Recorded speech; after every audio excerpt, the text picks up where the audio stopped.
welcome back to the show, guys. We got another special guest for you today. Welcome to the Pest Control Millionaire, the podcast where you dive deep into the world of pest control and talk to industry experts who have turned their passion into profit.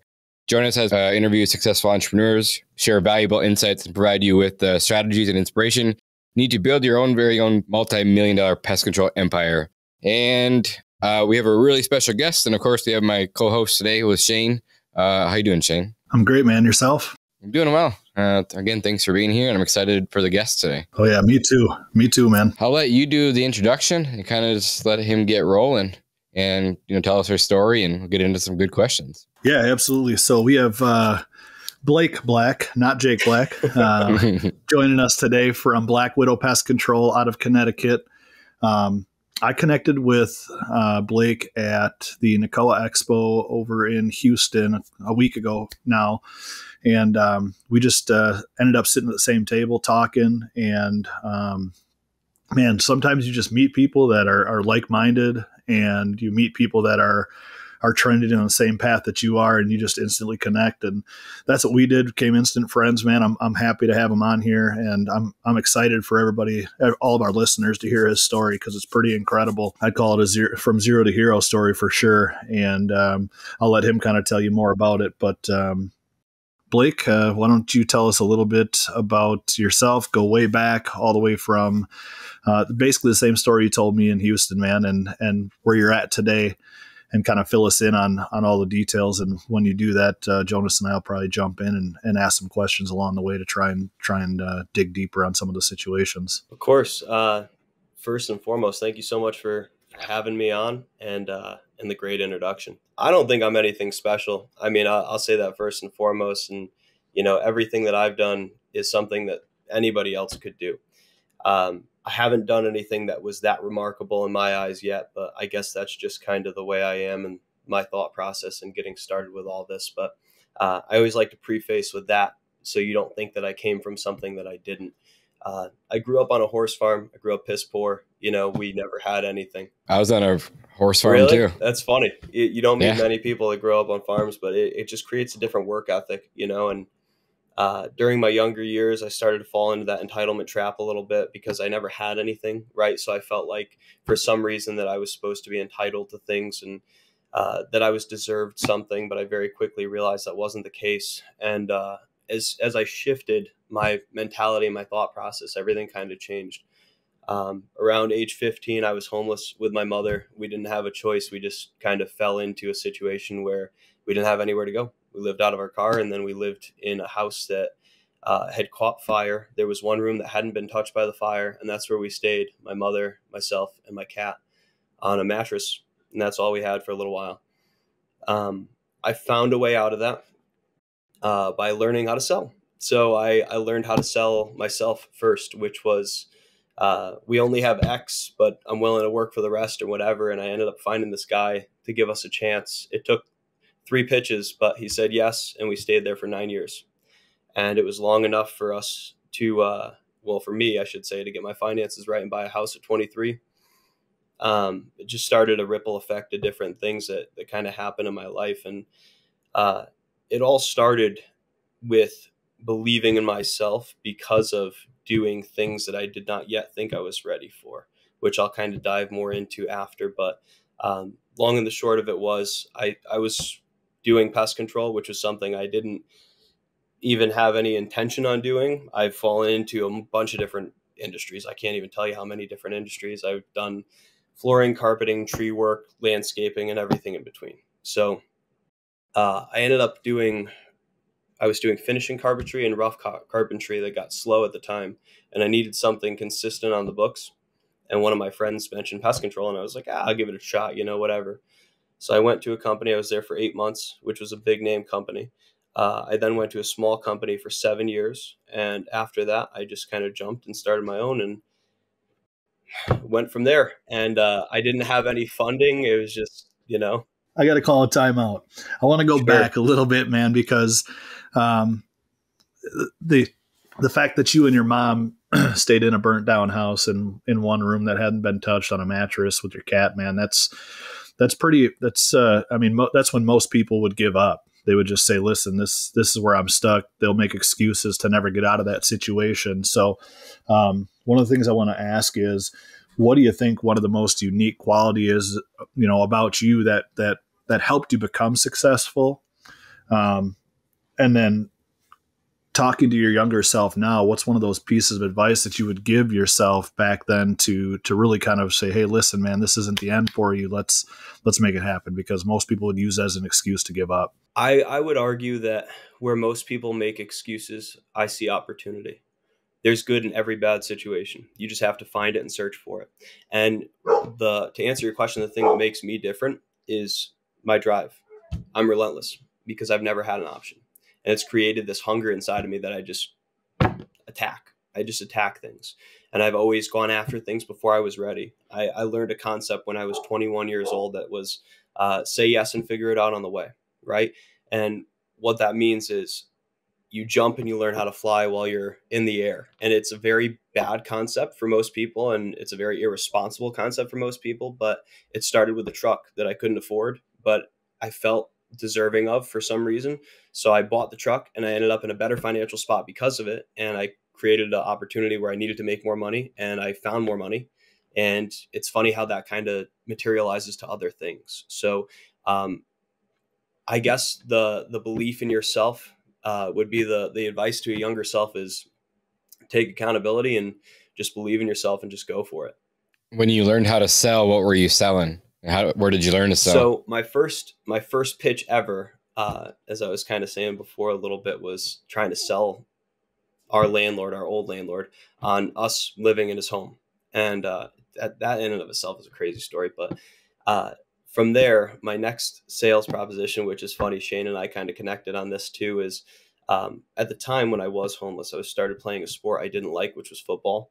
I had always wanted to play it, but I needed a place to basically go to the bathroom and shower. And it ended up materializing to me finding my love for weightlifting, and something that's my relief of stress now. But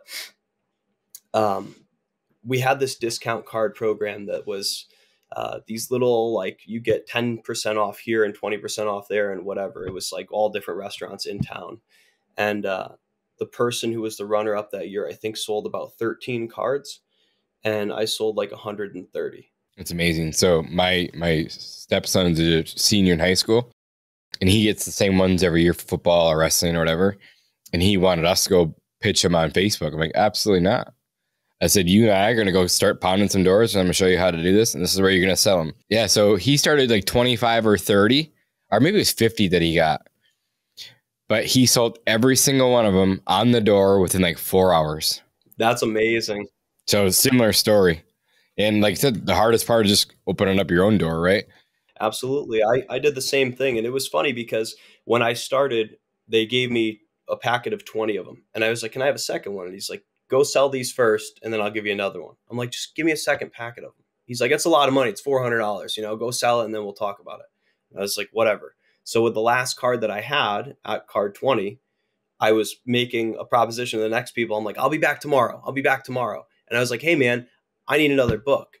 And I said, I want 2 this time. And he's like, well, I told you to sell the other one first. I said, here's the $400. Stop wasting my time. Give me 2 books. I'll be back tomorrow with them. And he's like, done. Say no more. He gave me 2 of them. And then the next time he was like, do you want 4? Like, just take all of them. So it was funny, but it worked out. That's really cool. So that was your first time you ever learned how to sell, besides, trying to get your own apartment, because you had that drive, because you needed a place to go. You, like I said, you needed to take a shower, you need a place to clean up, which is crazy in itself.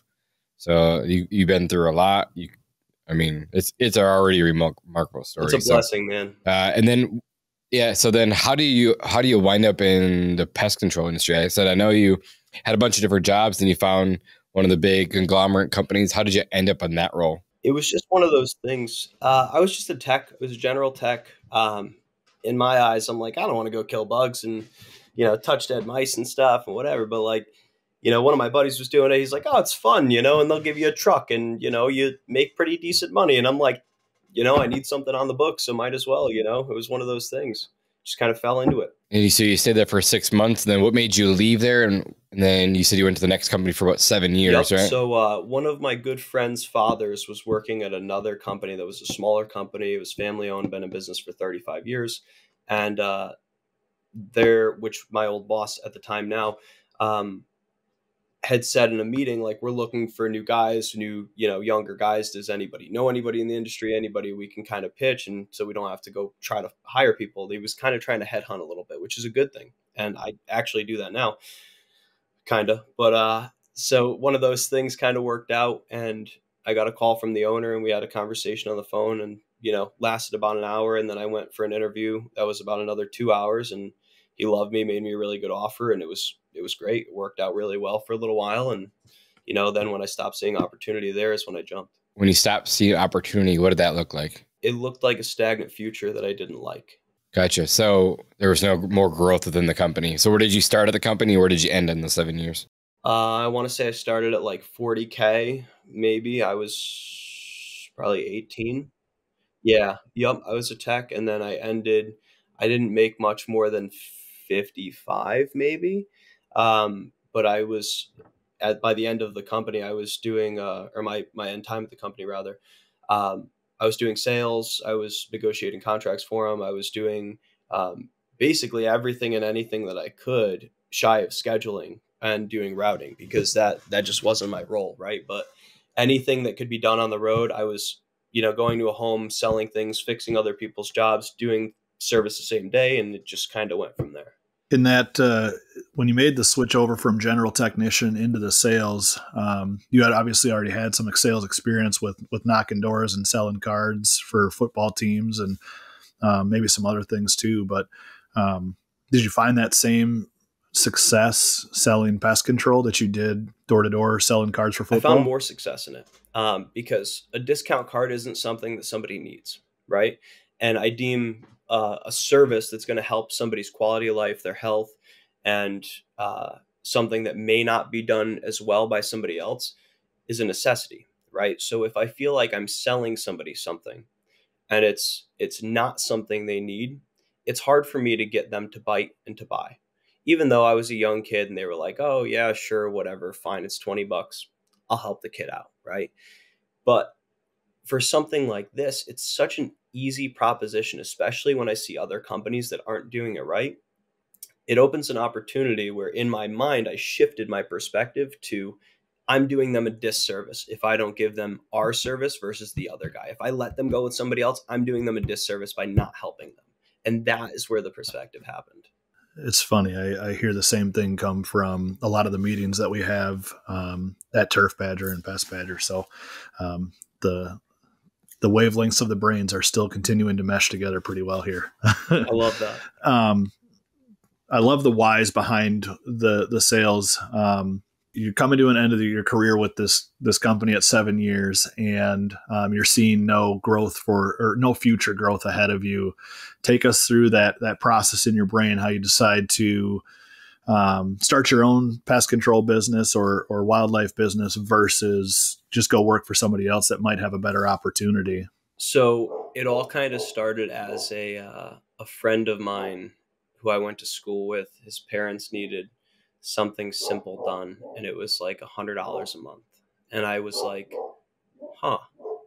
there's something to this, right? And from there, it just kind of grew in my mind of like, maybe I should do something and create something. And then but I couldn't do that, right? And being so young, I didn't have any belief in myself yet, right? So I didn't know if I could go off on my own. At the time, I was actually trying to become a cop. And I tried that process for 4.5 years. And ironically, I was exiled out of the process at the very last moment for something that would be very charged. So I won't say it in this conversation. But long story short, it was the biggest blessing that ever happened to me. So from there, I was like, well, now I feel lost, right? Being a young man, having no idea what I'm going to do with my life. I'm 24 years old, and I'm like, you know what? Let me just try this. And if it doesn't work, then it's never too late to restart. So let's just see what happens. And it just materialized and grew into something that was tangible and very quickly became something real. Let me ask a question there then. Like when you what made you decide to go start your own business then? Like, what was that? I know you were going to be a cop then. It was like, okay, I just have to go do this. What was that thing? How did you like start the company? Like, what was the first things you did? First part of that question, what made me want to be an entrepreneur? I was listening heavily to this podcast by Andy Forella, which was called the MFCEO project at the time. Now it's called Real AF, but he's kind of converting a little bit back. But he was a massive, massive influence, and listening to his story was remarkable and just like gave me hope that, it could be different for me, and that I could actually do it. And most of my family is actually filled with entrepreneurs, but for one reason or another, they never got past a certain point. Not really, and they're doing well, nothing against it. But like, I just have a massive vision and I see what people do. And I realize that what one man could do, another man could do. Why can't I do it? So it created an opportunity in my head where I was like, why am I settling for this life that isn't going to serve me? Why am I going to settle and be a 50 or 80 or $100,000 a year earner when I could do so much more than that? Like, what is my goal ultimately, right? So it was realigning that goal of and my vision of what I actually wanted out of my life, which was to help people. And what helps people more than anything else is money. So if I knew if I created enough money or enough where I was undeniable in my life that I could help enough people, that I would actually deem it worthwhile. Does that make sense? Yeah, no, I love it. And then, so how do you start your company? What's the first things you do? It started on the side, like anybody else. I'm sure I created an LLC, and then it was weekends, and then it was late nights, and then it was, work 7 days a week for a long, long time, because I was still working, making all my bills work at the company I was working 5 days a week, which was on average like 50 hours, maybe 60 on like a long week, but never really less than 45. And then I was working weekends for myself, which could be anywhere between 6 hours. It could be 8 hours. It could be 12 or 14 hours a day. So I was burning the candle at both ends, which was really cool because it gave me an opportunity to show what I was capable of. So when I did actually jump from there and start this business, which was crazy, it allowed me to work 7-day weeks, which I had to do frequently and still enjoy doing because I don't know, I'm just sick. I don't know. I enjoy the 7-day weeks, to be honest. Like I like working 7 days a week for as long as I can, and then going and enjoy myself somewhere for 3, 4, 5 days, and then coming back and working 7-day weeks. It's what works for me. I don't take weekends, So how are you getting customers at this point? So it was all word of mouth. And this is another unique thing that I kind of started. I haven't done any SEO, not at all. I tried for like 2 or 3 months, but I got nothing out of it. I can count on both hands out of my 1,200 customers how many have come from Google. And all of them have been from in town, and it was just by happenstance. They happened to dig and find me. So all of our customers were all referral based, word of mouth. I met up with different people from, the same state, but maybe didn't do the same thing. So we do everything. So I would talk to pest control guys and be like, hey, I'll take all your wildlife. I don't want any of your pest control. I'll put something in place that makes you comfortable that I'm not going to take it. Do the same thing with wildlife guys. Hey, I'll take your pest control. I don't want any of your wildlife work. I'll make sure they only go to you. And there's no way that we mess this up, right? And I'm happy to pay these people a lead fee if they want it, but most people just say no, just take care of the customer, or we bounce work off work, whatever, like however I could help them back or try to help them on jobs, or maybe provide them with some type of free work in exchange for the service that they're giving me, which is giving me customers for free. So between that and social media has been like our unique growth proposition. And we got from 0 to 1,200 customers in 3 years by word of mouth and referrals.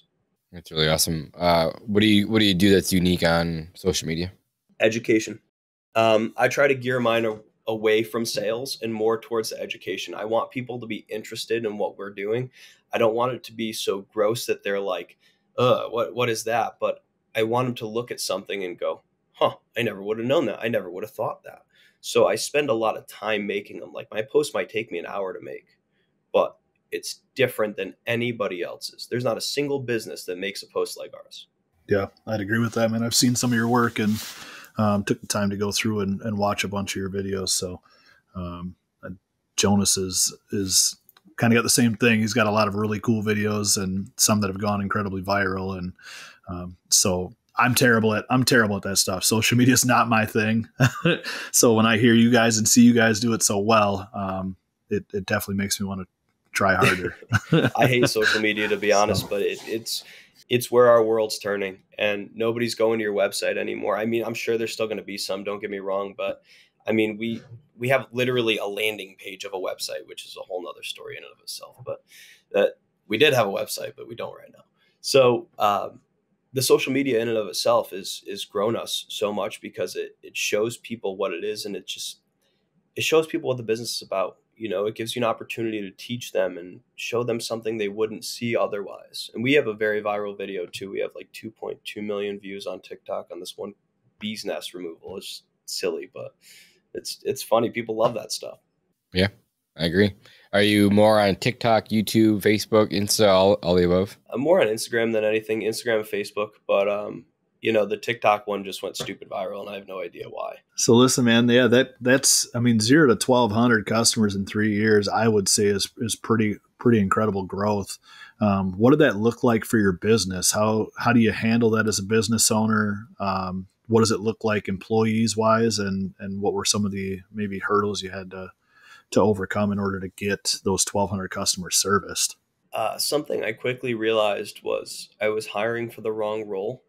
I hired a technician first, which was a friend of mine, somebody who was great. I have nothing bad to say about him. We just decided it wasn't the best for us to be in a relationship together and parted ways.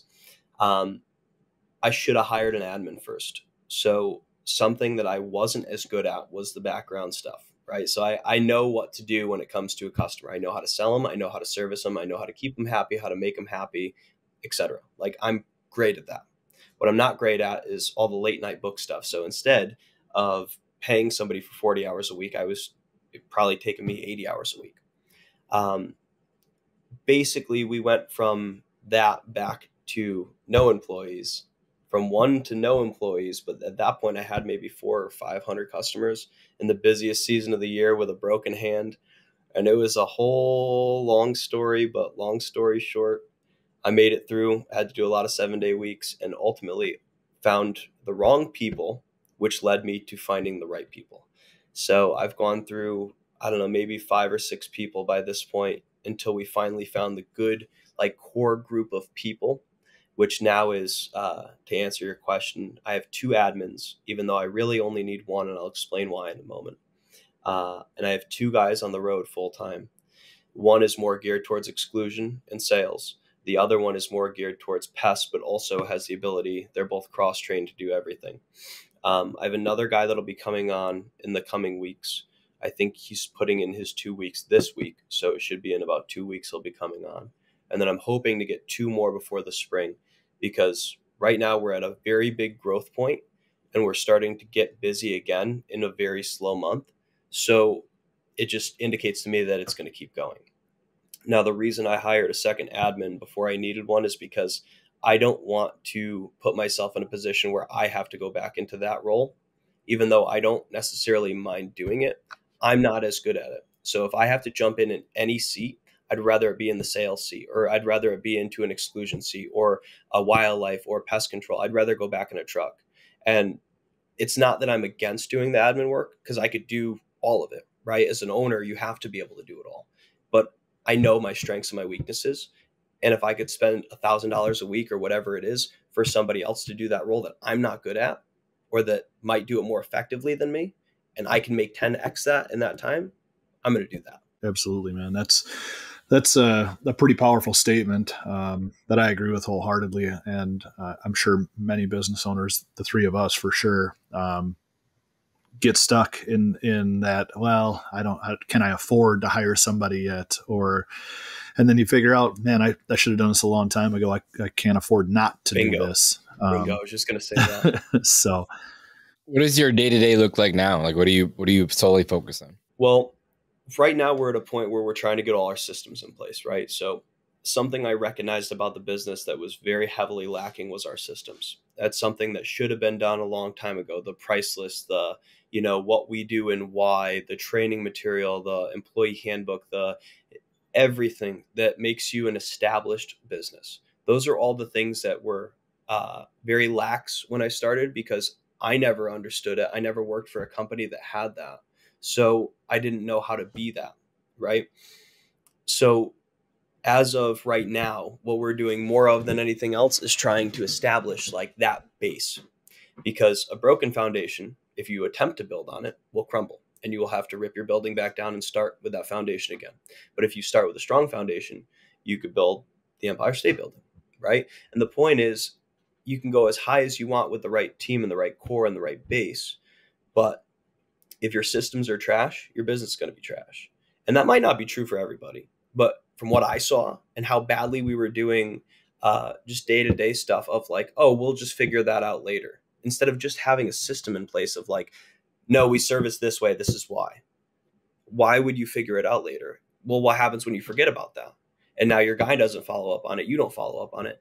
We dropped the ball on so many things that it created a need for all these systems to be in place. So our day-to-day, as of right now, in the slowest season of the year, we're getting all our systems in place. We're fixing all our traps, making sure everything works properly. We're getting our trucks lettered. We're getting all of our trucks maintained and all the maintenance BS done that, is going to get done for the year. Organizing all our material, working on our storage, everything. Like everything is getting taken care of now to prepare us for that inevitable boom that's going to come. Yeah. Did you find a business coach or anything like that that's mentoring you along the way? So I've had people that I've been fortunate enough to take on as mentors in some capacity, not business coach specifically, but people that have more knowledge than I do in one area or another. And I haven't found one person well-rounded for everything, but I found different people for different questions that I have, if that makes sense. You built a good network around yourself then. Incredible network. Smart. I want to bring up on that same subject, Bob Scribner. Tell me who he is to you and what kind of impact he's had. And because I know that's kind of one of those people, I believe anyways. Absolutely. He's a very good friend of mine. Bob and I go back and forth on a lot of different things. I met him last year at a training, a NUCOA training. It was BAT Standards 1 and 2, I believe, in New York. Signed up for it super last minute. Didn't even know NUCOA was a thing yet, and just kind of drove out there with no intention, no idea of what was going to happen. And I was like, I'll just drive back. I don't have a place to stay. I couldn't get a hotel. Everything was booked out. But long story short, I ended up finding a place to stay there by happenstance, but it worked out. And I met Bob, and we ended up talking quite a bit about, our businesses and whatever. And it was cool and refreshing to see somebody else that was doing it. Now, we didn't connect too well the first time we met, but the second time we met was at the NUCOA conference last year in South Carolina. And we kind of went back and forth a little bit more, see how everybody was doing in their business and my business. And, we were at a very similar point, which was cool. And I said the same thing to him. Hey, if, I know you do pest control and wildlife. What do you do more of? Well, we primarily do pests. And I'm like, why don't you do a lot of wildlife? He's like, we're still getting into that side of it and this and that. I was like, well, if you have any questions, I'm happy to help. Like I did a bunch of this, like, if there's any way I could help you and your customers, I'm happy to. And if there's any work that you don't want, happy to provide you a lead fee, whatever, put a contractual agreement to make you feel comfortable in place. He's like, you want to do a skunk job? I said, I do. He goes, I got a guy, but do you have a guy back home? I said, yeah, I got a guy back home. And he's like, well, I'll give you this skunk job. It just came in. He's like, just take care of the customer. I was like, let me pay you for it. He's like, nope, just take care of him. And from there, it built to a really solid lead and referral base where we go back and forth on things. If it's too close to him pest-wise, I'll try to send it to him, but he always sends me, the wildlife and bats and this and that, because he didn't want to get into doing them before he was ready to. Now he's at a point where he's going to start doing more of that, but it created a really good friendship, and we talk pretty much daily. Now he's somebody who has a lot more experience in life than I do, right? He's a little older than I am, and he's been through a lot of different industries and a lot of different situations that has opened his eyes to different concepts that I might not be open to. So I get to learn through his experience as well as other people's experience that have been through things that I have not yet been through. So it creates this opportunity to bridge the gap in knowledge where you don't have to make all these mistakes and these very expensive mistakes at that yourself. The power of a mentor, man, is incredible. Um, and I want to back up just a little bit, and that I feel like this is a huge part of you building your business without SEO. I mean, there's companies all over the place. It's just starting, $1 million, $10 million that are spending just thousands and thousands, tens of thousands of dollars on SEO and Google, and you've spent zero, but you've been able to build up to 1,200 customers because you're not afraid to have conversations with people, and you're not afraid to put yourself out there.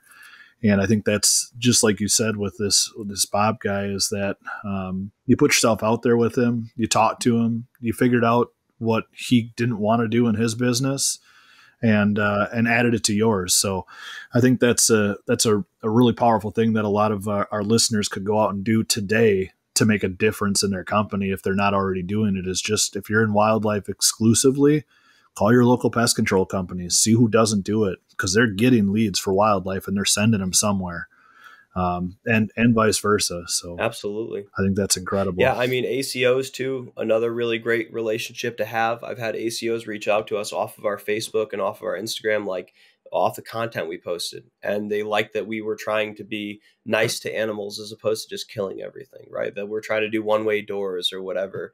You know what I mean? That's another opportunity. And, taxidermists, that's another one that gets missed. Who would think that a taxidermist would get a call about a raccoon that's in somebody's yard, but it happens and they're like, nope, call this guy instead. I don't want it. You know what I mean? So it's just, opportunities are everywhere. You just have to find them. Absolutely. Absolutely, man. Well, that's all good stuff. So take me to, you're at 1,200 customers at the end of last year. Take me to what your plans are for this year, 2024, and what everything looks like. I mean, what does Blake Black look like 5 years from now? That's a hard question to answer. I can give you a million different answers of what I think it's going to look like, but there's an old saying, if you want to hear God laugh, tell him your plan, right? But my plan as of right now for this year specifically is we're going to start doing email blasters.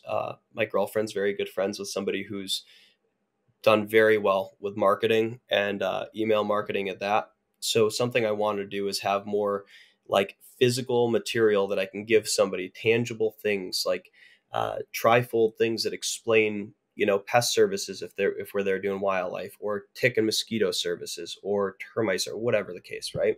Just like a general overview of that, but also have a newsletter go out at minimum every other week or every month to an email blast, because we already have everybody's email now because everything's digital anyway. I want to start with the email blasters. That's going to be a big thing that's going to allow us to earn more business and cross-sell our customers, because second money is always easier to take than first money. So with that being said, I'd like to start doing a little bit of the SEO stuff. So I have a couple different people that I'm going to start working with this year and start to kind of dabble a little bit more in that. And we're going to create a budget for that. So that'll keep our phone ringing consistently regardless of what else happens. But I'm still going to continue all the other creative things that we're doing, which is the social media posts. And we've done charity work. It's little things like that where you don't need to publicize it. People do that for you. Like I've done quite a bit of free work just to help people out because I thought it was the right thing to do. And I didn't even tell anybody about it, but I've had people call me because of it. It's one of those things. I don't put that on social media because it's not like, I don't want to be like, oh, look at me, look what I did. It's more so like just doing the right thing, and it always pays off.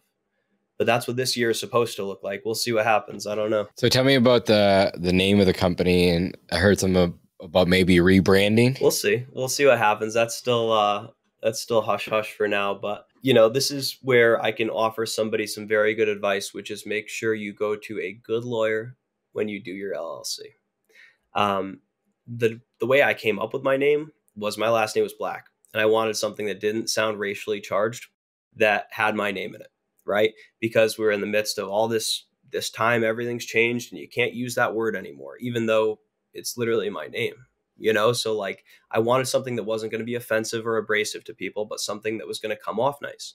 And obviously I would love for that to be something in our industry. So I went through all this series of different names, and one day my mother and I were talking about something. She used to run like a widow and widowers group. So I heard her say the name Widow, and I was like, widow. And I was like, Black Widow?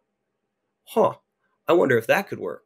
So I did a search of it and nothing came up. And I'm like, well, let's try it, see what happens. I like Black Widow. And I was like, well, what are we going to do?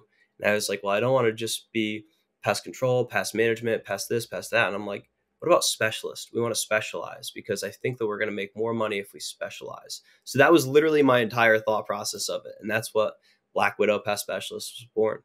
And, you know, the rebranding may happen. We'll see. I don't yet know if it's going to be the right decision. We're in the midst of a little bit of, we'll call it an interesting situation, because that's what it is, because there is no infringement happening, but somebody believes there is. So I won't go much more in depth than that because it's still a current legal issue. But what I will tell you is whatever needs to happen, I'm going to adjust and adapt like that. If I need to change, I will have a change. I will have everything rebranded in 24 hours and nobody will know that. It won't even skip a beat. But if not, then I'm going to blow up this way. So one way or another, we're going to explode the way we intend to. It's not going to change a single thing. And one piece of advice that I'd throw in here for the listeners that maybe you're going through the same thing when you're starting out your business, make sure, like you said, get a good lawyer, but get a trademark lawyer. Like trademark this logo, trademark the name, get it across the country. Like make sure no one can take it anywhere. Because I've had friends in the past build really big companies, very, very, very big. They didn't trademark, and then come to find out that this small little company out of wherever has this name and they can't sell their business because the guy has the name, and it cost them a lot of money. And so that small little company got a really, really big check because of it. So if there's any piece of advice for you guys that are going through this now, just make sure you reach out, find a good lawyer. In fact, I'll have a lawyer on here soon that you guys can all reach out to, and to make sure you get everything trademarked. It's great advice. Blake, listen, man, the biggest thing that I've kind of taken away from having conversations with you is that you're at 27. You've been through more adversity and more hardships than people in their 50s. So I may have asked the question earlier. I don't know if we got the answer yet or not, but at 27, if you could go back and tell your 15-year-old self a couple of things, or if you could tell maybe somebody that's sitting in your same shoes, maybe a 20-year-old that's just maybe getting out of that type of situation and starting to get out on their own. Like, what can you tell these people to kind of help them, or maybe the same thing that helped you kind of through those situations and get to where you're at right now? Because the progression is incredible in my eyes. I appreciate that. There's a lot of different things I would say, but above all else, it's that find the good in every bad situation. There is good in every bad situation, and figure out why it's happening for you, not to you. Because it's such an easy thing in today's society to play the victim card, right? Everybody wants to talk about who's a bigger victim and why, right? And that's all well and good, right? I'm sure everybody has problems, and I get it. I have a sad story too, right? And the realistic thought process to have is you're really not special. And I don't mean that in a negative, derogatory way, but like, your problems aren't unique, meaning that somebody's probably been through it before, right? So like, what can you learn from the problems that you have instead of focusing on, oh my God, poor me, why me, woe is me, you know? So it's just a perspective shift to be positive. And it's hard sometimes to see the positivity in bad shit, because there is some really bad things that'll happen in your life, but you have a choice in life. You could ride a roller coaster or a merry-go-round. You could be stuck in that same loop over and over, and it's level ground. It's all good, right?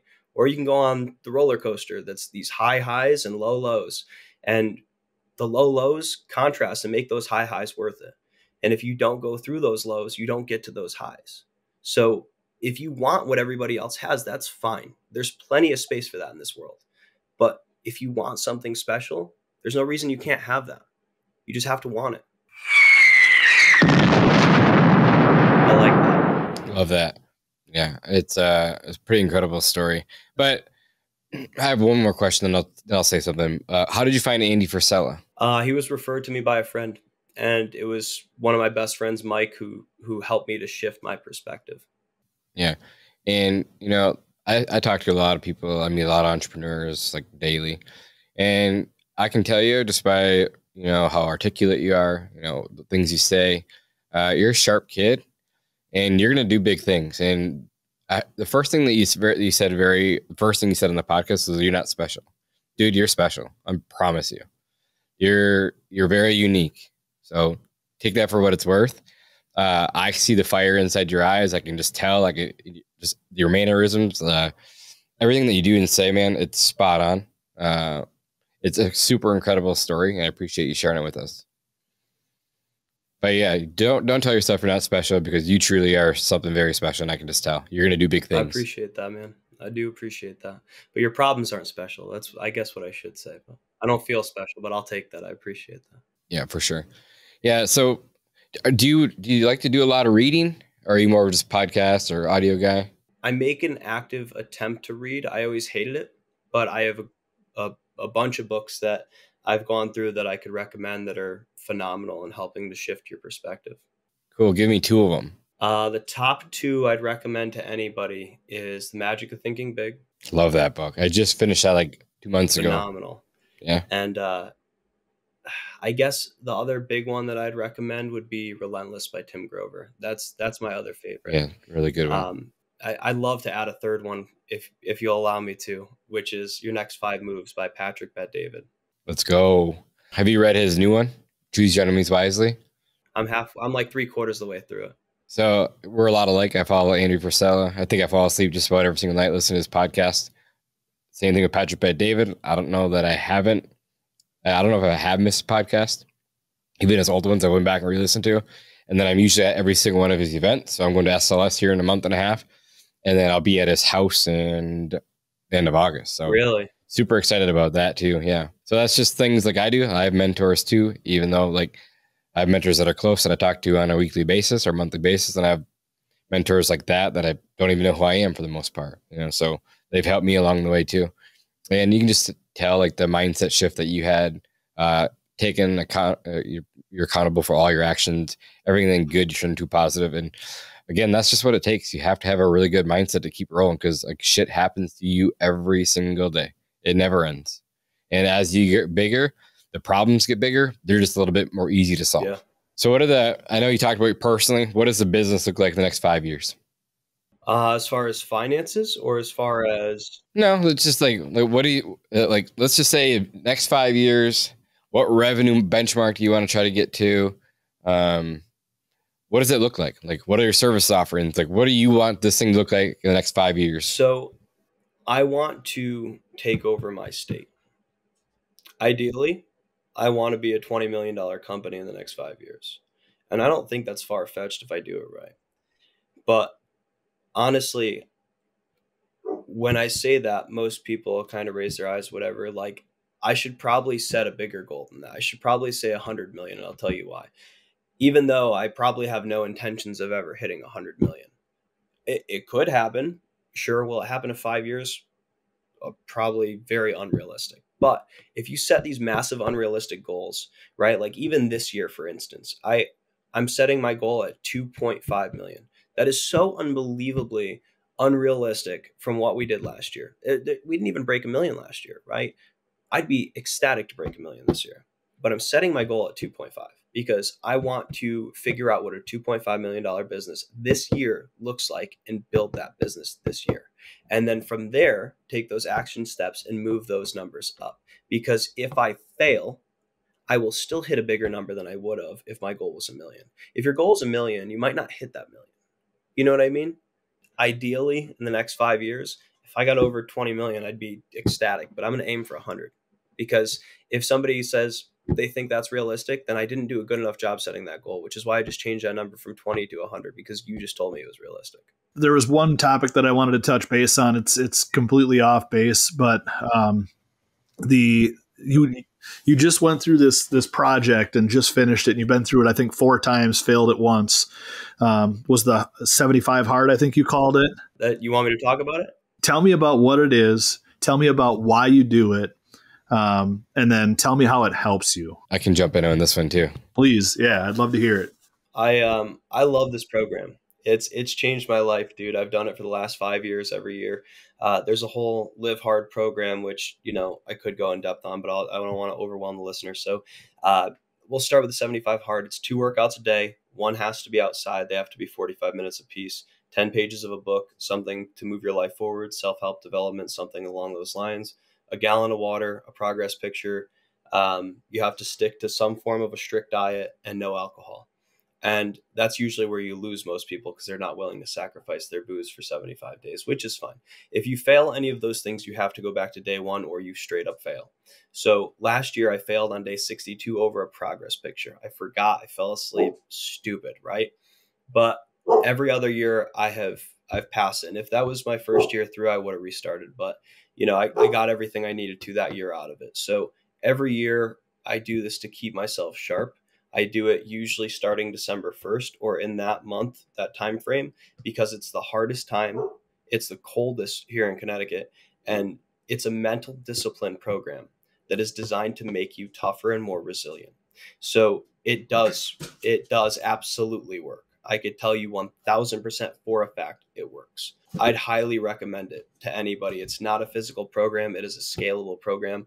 There have been people that were pregnant that have done it. There have been people in wheelchairs that do it. The whole premise is about getting out, getting up, and doing it regardless of the circumstances. And it teaches you a lot of lessons that are applicable across the board. Yeah, so I've also done it 5 times, and I've failed 3. Failed 3 times and finished twice. The reason that I failed was not because of drinking. I haven't drank in, 4 years now.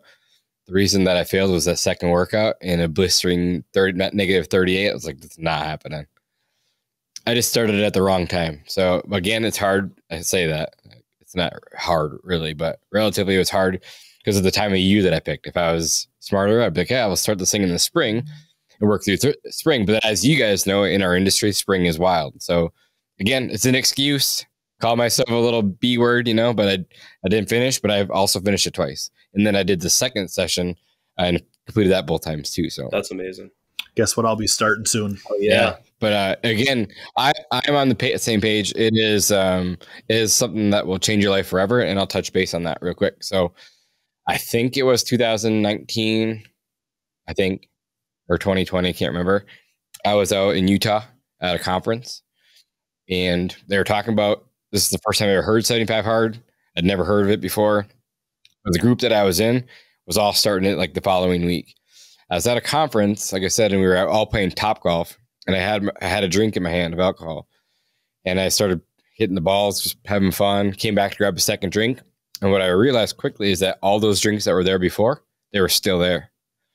And so I just took a look around, and I was like, no one else is drinking but me. They're all still working and networking, trying to learn more about their business. So I put the drink down, went home, started 75 hard, and never drank since. So when I say that it changed my life, it changed my life. Because I got to this, I got 10 days and 15 days and 30 days and 75 days, and it's like now it's a game. Like I just spent 75 days without drinking. Why would I start back over? So then it's like, well, let's see if I can get 6 months. So I got it to 6 months. Now it's a game against myself. I'm like, okay, let's go a year. Now you're a year, and it's like, well, I could go drink, but my life has changed so much in the last year. I could never do what I'm doing now, the person that I was then. And now I think it's 4 years later, and I never touched a drink since, but that's how it changed my life too. That's amazing. I think it's Ed Milet that says, it was either Ed Milet or Alex Hormozi that says, why count the time instead of changing the identity? I think it was Hormozi.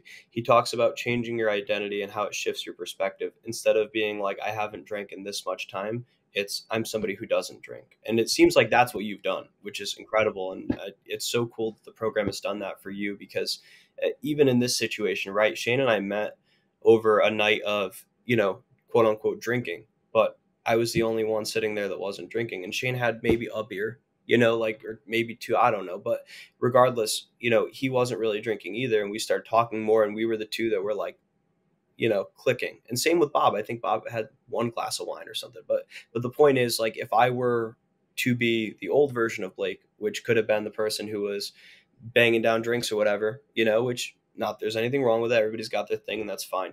But I wouldn't have made the same connection that I made. I wouldn't have made the same friendship that I made. I wouldn't have made the same impact on him and him to I that we made on each other if we were both not, coherent. You know what I mean?